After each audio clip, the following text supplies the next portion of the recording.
Après une nouvelle nuit passée en Slovénie et un linge toujours pas sec à cause de l'humidité, il est temps de reprendre la route. Direction le magasin où nous avons réservé le fameux bouchon de radiateur pour le 4x4 de Guillaume, avant de pouvoir enfin continuer sereinement notre périple. Gus, t'as récupéré ton bouchon? Il est là. Super. Et j'ai la bonne pression.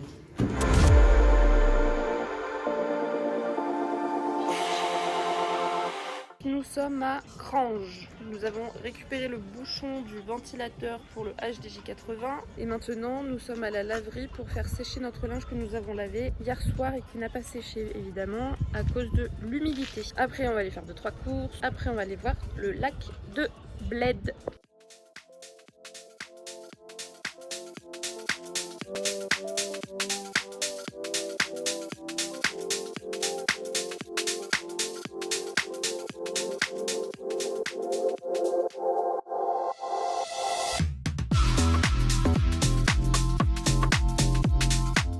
Ouais. Tu me fais tomber la casserole sur la tête. Ah non, c'est pas toi.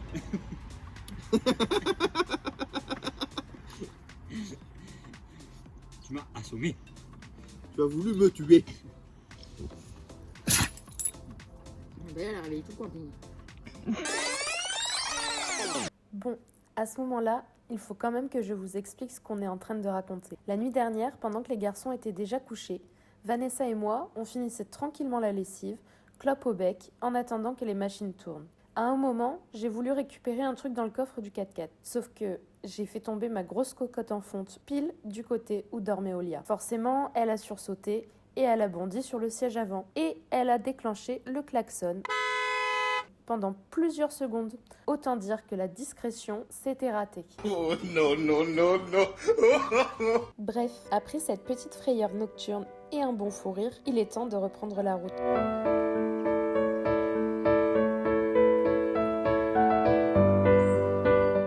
Finalement, nous avons décidé de ne pas aller au lac de Bled aujourd'hui. Nous préférons prendre notre temps et y aller demain, plus reposé. On trouve donc un camping pour la nuit, on s'installe tranquillement et on profite d'un peu de calme avant la suite de l'aventure.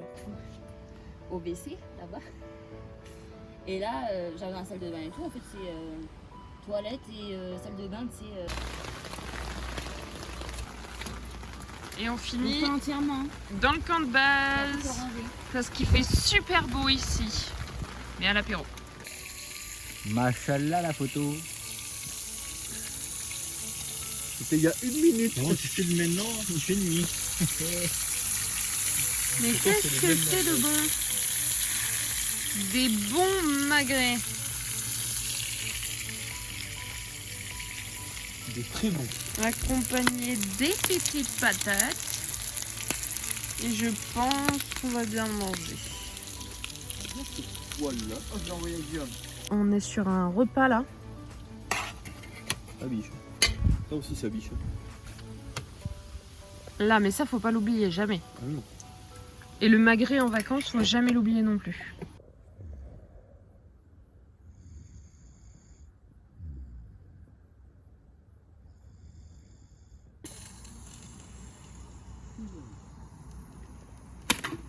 Impeccable. Un bon café. Tchin! Je vais le ranger, il va se ranger tout seul. Tiens. Là. Il y en a plein d'autres. On peut te donner un ballon pour jouer. Hein?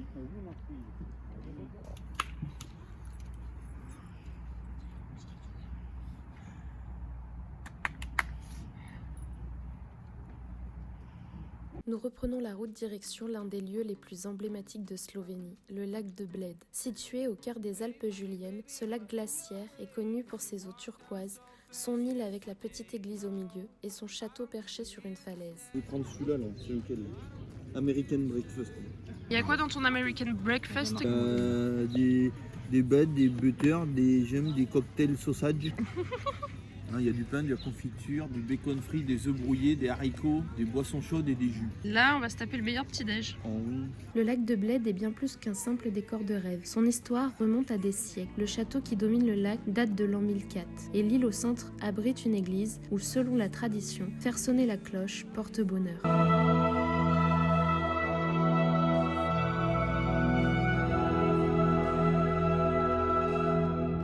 I just wanna dance all night. Forget my problems, I might go insane. Normalement, c'est fait pour monter ici. Ici, t'as un renfort dessous là quand tu l'enlèves. Tu me fais de côté? Non, non, là où il y a le truc noir. Je monte sur le truc noir. Ah bah c'est bon, mais il y a un renfort dessous normalement. T'as un renfort normalement. Tu t'as payé 50 tapis?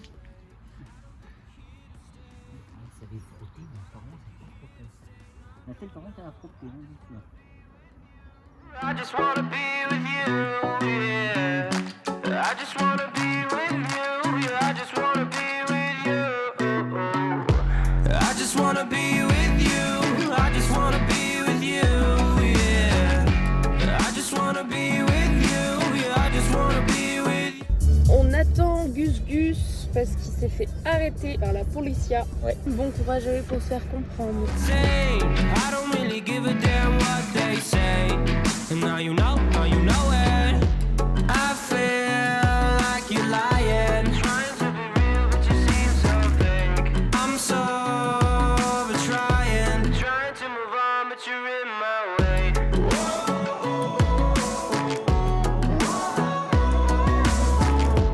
I'm sober, trying to move on, but you're in my way. I just wanna be with you. I just wanna be.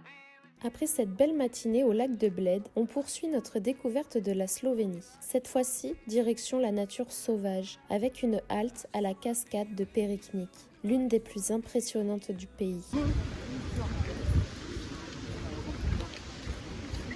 La cascade de Periknik se trouve dans la vallée de Vatra, au cœur du parc national du Triglav. Elle mesure près de 52 mètres de haut et ce qui la rend unique, c'est qu'on peut passer derrière le rideau d'eau pour une expérience aussi rafraîchissante qu'impressionnante.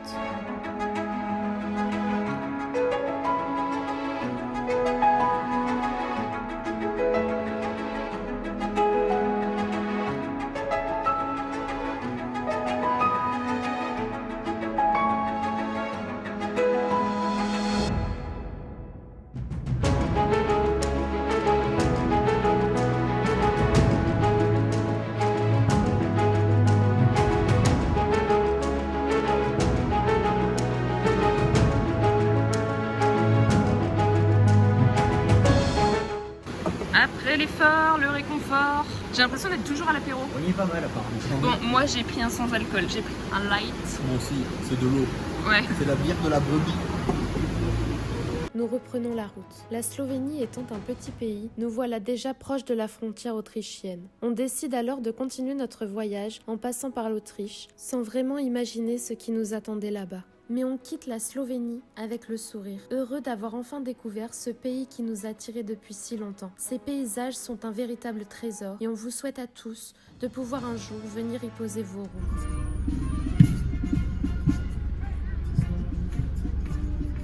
Revenant de Nantes. Et maintenant, bienvenue en Autriche.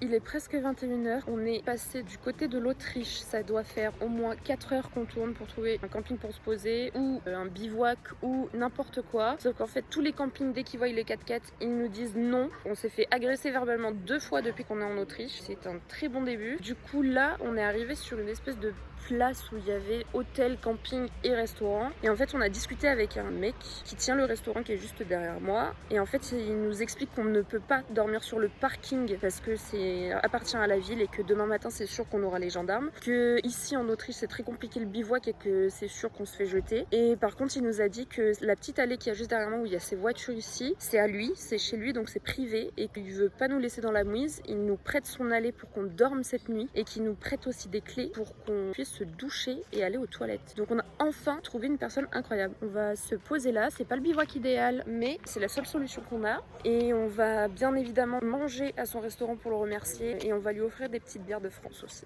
Voilà. On a fini par trouver un coin pour dormir. Pas l'idéal, du goudron, de la pente, mais on n'avait vraiment aucune autre solution. On avait pourtant essayé plusieurs campings. Quand je descendais seule, il y avait de la place. Mais dès que les 4x4 arrivaient, on se faisait jeter et parfois de façon franchement agressive. Mais on n'était pas au bout de nos surprises. Cette soirée allait finalement nous coûter plus cher que prévu. Là du coup, on est au resto et on a pris Aperol Spritz et bière. Et là on est bien. C'est bon, on est posé. Ouais. Oui, à vous de voir. Mais demain matin, quand on met le contact, on va se décider. Ah oui, parce que Vous la sauce popée. t'as peur ça pique. Mais oui, passer par l'Allemagne, à voir.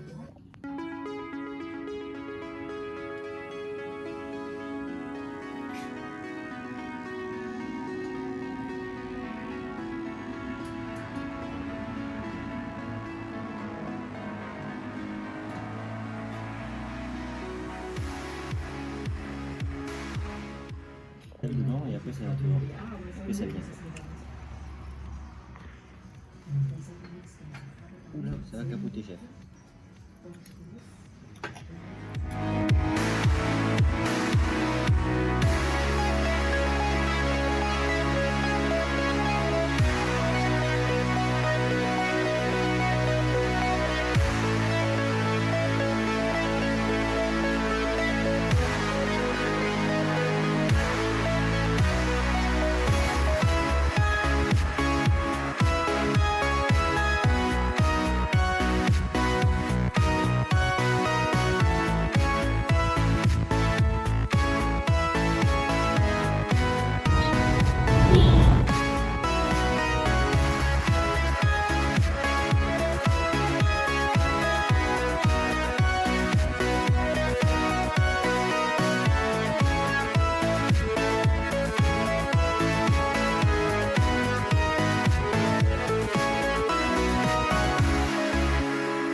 C'est Mirabelle appelle Glantine.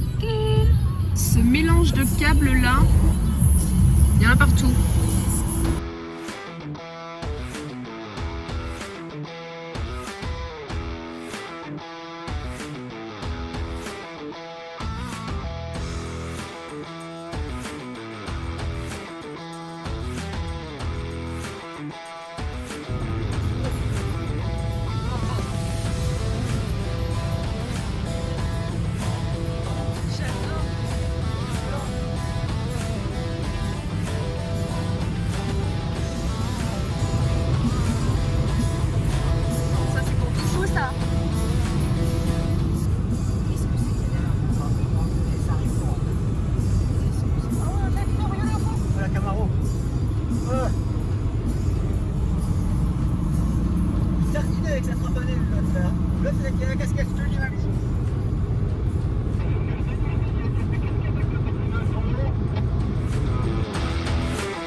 la journée. Alors l'Autriche, très jolie route. Commençons beau par le paysage. début ce Ce matin. matin, On se réveille donc dans cette petite allée goudronnée en pente que le restaurateur la veille nous avait gentiment proposé de squatter, Voilà. on va dire.